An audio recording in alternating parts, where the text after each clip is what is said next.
Welcome or welcome back to Two Vegans Cook. Today we're going to tell you how to make vegan pies. We love pies. I'm from the north. Pies are an absolute northern staple, so becoming vegan meant that I had to discover amazing vegan pie recipes. Comment yes down in the comments if you love pies too. So what's so great about our vegan pies? Well, firstly, they use a hot water crust. This means that the fat is heated with water rather than being added cold like normal. Hot water crust pastry is really great because it's a very crunchy, crisp pastry which holds its shape, so you need to use a vegan alternative to lard. We used one called Trex, which was at our local supermarket, but there are lots of different alternatives to lard you can use if you're vegan.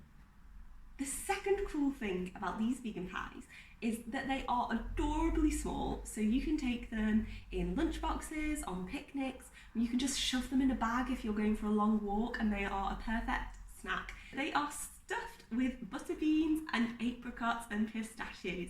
That means that they're high in protein, they get this lovely sweetness from the apricots, and the apricots are also high in iron, and the pistachios give it a deliciously tasty crunch. So, what carbs have we got with our pies? Well, we wanted to share our best vegan mayo recipe with you, and its secret ingredient is mashed potato. So we thought, what better to make with it than vegan potato cakes? Now, personally, I have really great memories when I was a child making potato cakes in the mornings with my mum after we'd had some cold leftover potatoes from the night before. Now, for our vegan potato cakes, we've added in spelt flour to make it a bit more healthy and substantial. Spelt flour is really great for getting a different grain into your diet, but if you don't have any, plain flour works just as well. So, why have potato cakes and vegan mayo? Well, this is the best ever vegan mayo you will ever taste, I guarantee it. The potato cakes are so good, just dipped in a nice big dollop of the vegan mayo. Promise me that you will try this out. So, what veggies have we got with the potato cakes and the vegan pies? Well, we've got a nice juicy salad, but not just any salad. Like we said in our last video, Alice hates green leafy salads. So this salad is high in protein, juicy from its veggies, and best of all, it's sweet and spicy from the amazing dressing that is drizzled all over it. Now, what else is cool about the salad? It's punchy because it's got parsley and mint in it. It's sweet because it's got dates in it, and dates are also a great way of getting nutrients like potassium and magnesium.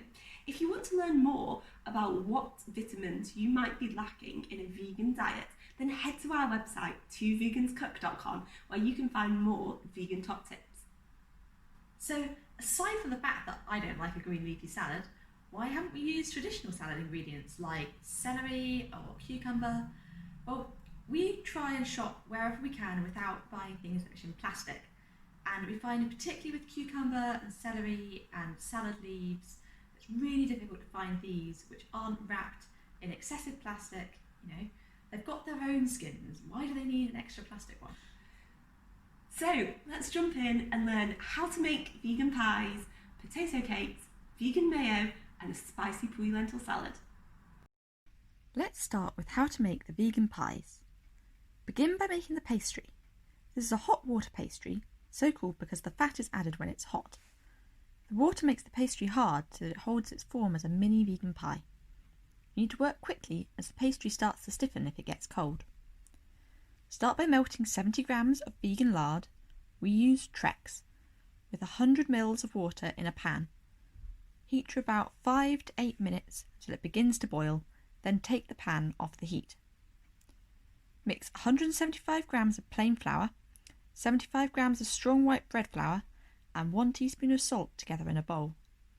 Rub 50 grams of chilled vegan butter into the dry mixture until it resembles breadcrumbs. Pour in the hot vegan lard and water mixture. Don't wash the hot pan, you'll use it again later. Then mix the breadcrumbs and fat together until it forms a soft pastry. Gently knead the pastry so that it's smooth and glossy. Cut off 1/3 of it and place it in the hot pan. I told you you'd need it again, with the lid on to keep it hot for later. Divide the pastry evenly into 6 pieces. Roll out each piece into a small circle.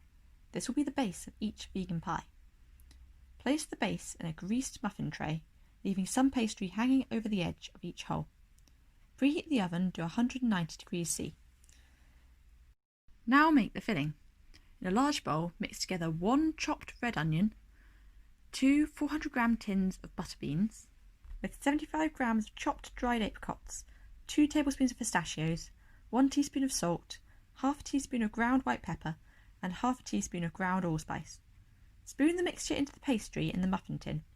Pile the filling in a small mound on each pastry case. Now fetch the pastry that you are keeping warm in the hot pan.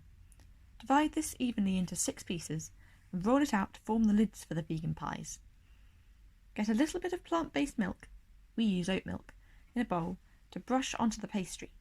Brush the milk around the edges of the pastry before placing the lid on top and pressing the edges firmly to seal. Brush some more milk on top of each pie and cut a small slit in the top. This gives the pastry a nice golden glaze. Bake your vegan pies in the oven for 35 to 40 minutes. The pastry should be crisp and lightly golden once through. Move the pies to cool down on a cooling rack so that they don't get soggy bottoms. Now you need some delicious carbs to go with the pies, so next up are our vegan potato cakes. These are so Moorish and amazing, smothered with our best ever vegan mayo.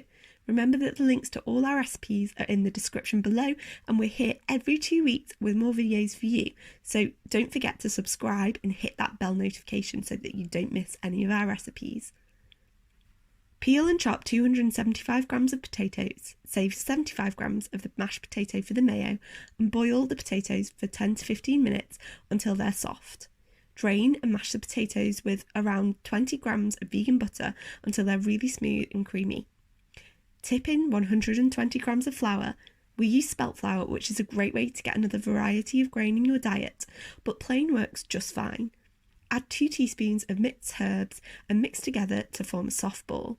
Season and add a splash of plant-based milk if the dough feels too dry. Divide into 8 even pieces, roll each into a ball and flatten between your hands.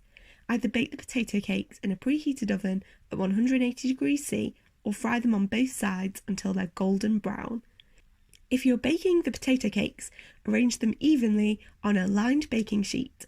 We line ours with a reusable silicone sheet and prick each potato cake with a fork so that they don't puff too much. Bake for 10 minutes, then flip and bake for a further 10 minutes until the potato cakes are golden brown. Now for our best ever vegan mayo. For this to work, you need to be able to add the oil whilst blending, so it's best to use either a stick blender or a food processor with an open lid.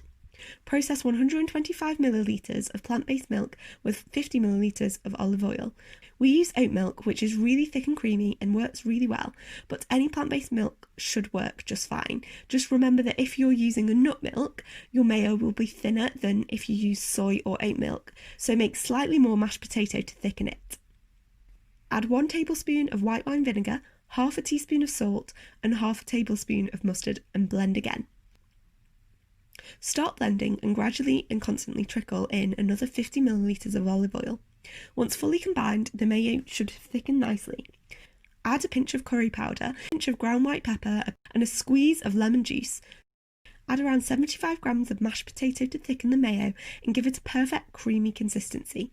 You might need a bit more if you're using nut milk, so just keep adding some extra mashed potato to the mayo so that you get it as thick as you like. Stir and your mayo is good to go. Store it in a container. We use a glass jar that we've saved and reused, which is a really sustainable way to store the mayo, and it will keep in the fridge for around 1 week, but if you're like us, you will have eaten it all before the week is up anyway. Last, but not least, we're showing you how to make this amazing lentil salad. We always use dried pui lentils and cook them ourselves rather than getting the microwavable bags. They come in a cardboard box, so packaging-wise, they're much more sustainable and ultimately cheaper if you have the time. It only takes 35 minutes, and unlike most other lentils, they don't need to pre-soak. But if you don't have the time, or don't want to, then the pre-cooked lentils are fine. This salad is super flexible and a chance to use up any vegetables you have in. Just make sure you steam, fry, or roast any veggies like broccoli or courgette. Add 400 grams of cooked PIES lentils to a bowl with 1 finely chopped fried onion, 1 steamed broccoli cut into florets, 1 fried yellow pepper, 1 fried courgette, and 1 chopped tomato. Celery and cucumber would also work well if you have them in. We didn't use any because we can't get them out of plastic wrappers at the moment, but if you want to add something like cucumber, then go ahead. Now add 5 chopped pitted dates, a handful of chopped parsley, and a handful of chopped mint. Mix all the ingredients together well. To make the dressing, add the juice of half a lemon with 1½ tablespoons of olive oil, half a teaspoon of salt, pinch of pepper, cumin and allspice, half a teaspoon of agave syrup, and half a teaspoon of harissa. Add extra harissa if you like your food hot. Generously drizzle this dressing over the salad. You can eat straight away, but if you're meal prepping, the great thing is that the salad tastes even better the next day after all the flavours in the dressing have infused. So now you've learned how to make vegan pies With salad and carbs. Thank you so much for watching, for supporting Two Vegans Cook. Don't forget to let us know in the comments whether you love pies as much as we do. Just type yes or no. Also, don't forget to like and subscribe to our channel. Every like and subscribe helps support us to bring you more great recipes. Speaking of more great recipes, check out our blog, twoveganscook.com, and come and say hi on our social medias, which you can all find in the description below. So what are you waiting for? Go and cook these vegan pies. And don't forget the carbs and salad. Thanks. Bye. Oh dear, I'm laughing at Alice. I'm in trouble. No, no. That was me playing my sad violin. Alice needs not to sound like she is part of the Blue Peter ship. Oh no, that was a 1.